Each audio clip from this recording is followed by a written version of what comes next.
Hello friends, पिछले lecture में हम लोग बात कर चुके हैं मीसोलिथिक एज के बारे में, मध्य पाषाण काल के बारे में। इस लेक्चर में हम लोग बात करेंगे नवपाषाण काल के बारे में। हम लोग जानते हैं कि प्रागैतिहासिक काल को 3 पार्ट में डिवाइड किए थे। उसमें फर्स्ट में पूरा पाषाण काल, दूसरा होता है मध्य पाषाण काल और तीसरा होता है नवपाषाण काल। तो हम लोग 2 कंप्लीट कर चुके हैं, मतलब मध्य पाषाण काल और पूरा पाषाण काल कंप्लीट कर चुके हैं। आज हम लोग इसको कंप्लीट कर लेंगे तो हम लोग का प्री हिस्ट्री वाला पार्ट सेक्टर कंप्लीट हो जाएगा। उसके बाद में हम लोग प्रोटो हिस्ट्री की बात करेंगे, फिर हिस्ट्री की बात करेंगे। इसमें कुछ बातें जो हम लोग को समझ में आनी चाहिए। ये देख करके नाम से ही पता चल रहा है कि न्यूएस्ट फॉर्म होगा, मतलब इसमें बहुत सारे चीज़ डेवलप्ड हो गई होंगी। यहाँ पे क्या होगा कि एग्रीकल्चर शुरू हो चुका है, लोग सेटल्ड करना शुरू हो चुके हैं। अभी तक पिछले लेक्चर में जो पढ़े हैं हम लोग, उसमें ह्यूमन जो है सेटल नहीं था, मतलब एक जगह बस्ती बना करके बसना शुरू नहीं हुआ था। क्यों नहीं हुआ था? क्योंकि कृषि था ही नहीं। वो लोग सभी लोग शिकार करते थे, मछली पकड़ते थे, इस तरह का काम शुरू करते थे। लेकिन हथियार अब उस समय डेवलप हो चुका था, लेकिन उससे भी ज़्यादा डेवलप हथियार इसमें आ चुका है। तो इसको कंटिन्यू हम लोग देखते हैं। पहला चीज़ तो याद रखिएगा, नवपाषाण काल का जो टाइम पीरियड है 3500 से 1000 बीसी माना जाता है कि नवपाषाण काल का पीरियड है। ठीक है, 3500 से 1000 बीसी के बीच में माना जाता है। अब देखिएगा, नवपाषाण, नौ मतलब क्या होता है? नया। पाषाण मतलब होता है पत्थर। इंग्लिश में न्यूलिथिक, ठीक है। न्यू का मतलब होता है न्यू मतलब नया, और लिथिक का मतलब होता है स्टोन मतलब पत्थर। ये यूनान भाषा में इसका मतलब ये होता है, ठीक है ना। ये जो वर्ड लिया गया है न्यूलिथिक, ये यूनानी भाषा है जिससे लिया गया है। इससे पता चलता है कि नया पत्थर का जमाना, ऐसा कुछ सोच सकते हैं। इसलिए इसको नवपाषाण काल बोलते हैं, मतलब नया पत्थरों का जमाना मतलब काल। आप समझिएगा, पिछला जो लेक्चर हम लोग करे हैं उसमें क्योंकि लोग सेटल एक जगह नहीं थे, हर जगह भटकते रहते थे, तो एक जगह सेटल नहीं हो पाए थे। इस काल में क्या होता है, कृषि शुरू हो चुका है, तो लोग क्या करता है, एक जगह सेटल होते हैं और नदी के किनारे, इंडिया के लगभग मैक्सिमम पार्ट में ये रहना शुरू कर चुके हैं। जहाँ जहाँ नदी है वहाँ वहाँ बसना शुरू कर चुके हैं। नदी के पास में क्यों? क्योंकि वहाँ पे पानी है, तो वहाँ पे एग्रीकल्चर भी अच्छे खासे हो सकते हैं, इसलिए पानी के पास में रहना शुरू करते हैं। इसलिए यहाँ लिखे कि संपूर्ण भाग में फैला हुआ, इंडिया के लगभग संपूर्ण भाग में कहा जाता है कि इस काल के लोग फैले हुए हैं। किस काल के? मतलब नवपाषाण काल के लोग फैले हुए हैं। ये सबसे विकसित काल माना जाता है, ठीक है। अभी तक जो पढ़े उसमें सबसे विकसित काल इसी को माना जाता है, ये समझ लीजिए। ये इतना बात आपको समझ में आया।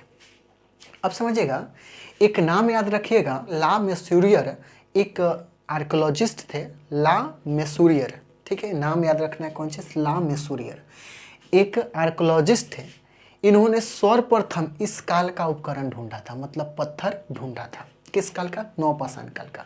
सर्वप्रथम इस काल का पत्थर का खोज किसने करा था? तो ला मेसूरियर ने किया था। इतना आपको याद रखना है। कहाँ से खोजा था? तो टोन्स घाटी से खोजा था।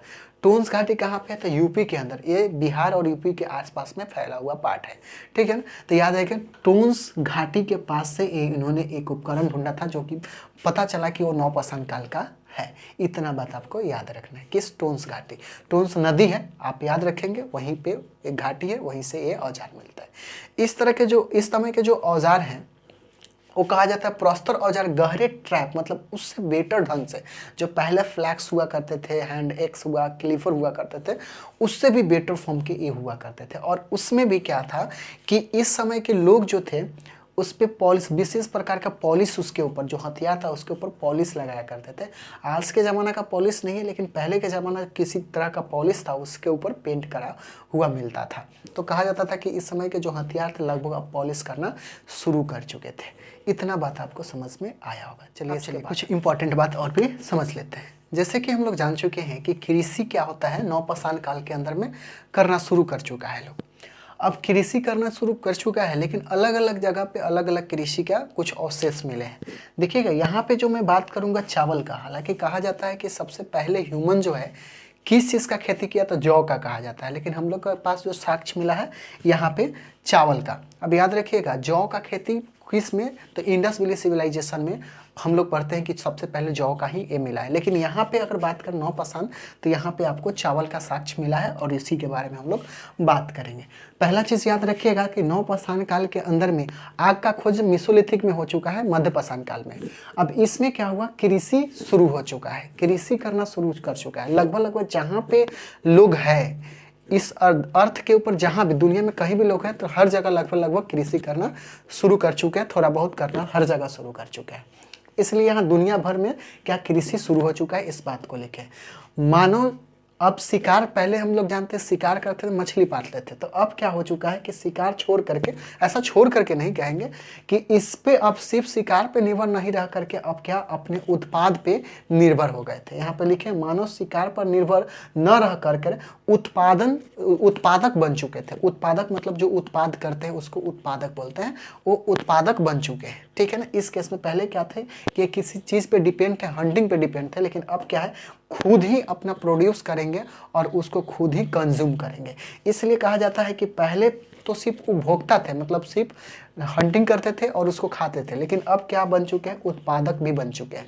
तो ये नौपाषाण ऐसा फेज है जहाँ पे ह्यूमन, मनुष्य, मानव जो है ये क्या हो चुका है, उपभोक्ता भी बन चुका है और साथ में उत्पाद भी बन चुका है। उपभोक्ता तो पहले से था और उत्पाद अब से बन चुका है। तो ये ऐसा फेज है नौपाषाण काल, इतना आपको याद रखना है, ठीक है। आप समझिएगा मेहरगढ़, एक मेहरगढ़ आप याद रखिएगा, पाकिस्तान सिंधु घाटी और बलूचिस्तान के बीच वाले पार्ट का मेहर घाटी बोलते हैं। तो ये मेहरगढ़ जो है पाकिस्तान वाले पार्ट में अभी पड़ता है।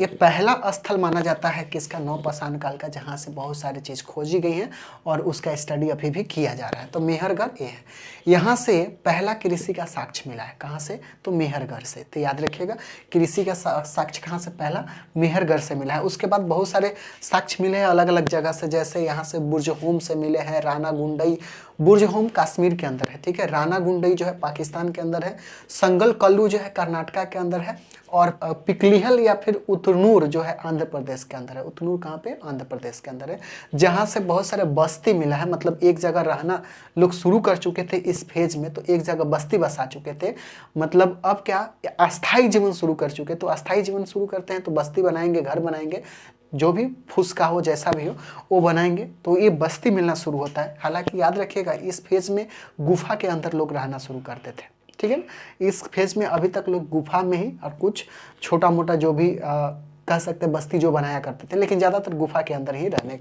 ये लोग रहते थे, ठीक है। इतना याद रखेंगे। तो कुछ इंपॉर्टेंट प्लेस है जिसको आपको याद रखना है, जहाँ से कृषि का साक्ष्य भी मिला है, साथ में बस्ती भी मिला है, इसको आपको याद रखने पड़ेंगे। चावल का अगर पूछा जाए कि चावल का साक्ष्य मिला है कि नहीं, एकदम चावल का ही साक्ष्य मिला है। तो याद रखिएगा कोल्हाडीहा जो है ये प्रथम बार, ठीक है ना, अगर चावल का साक्ष्य पूछेगा प्रथम बार कहाँ से मिला है तो कोल्हाडीहा से मिला है, ठीक है। तो ये जगह का नाम आपको याद रखना है।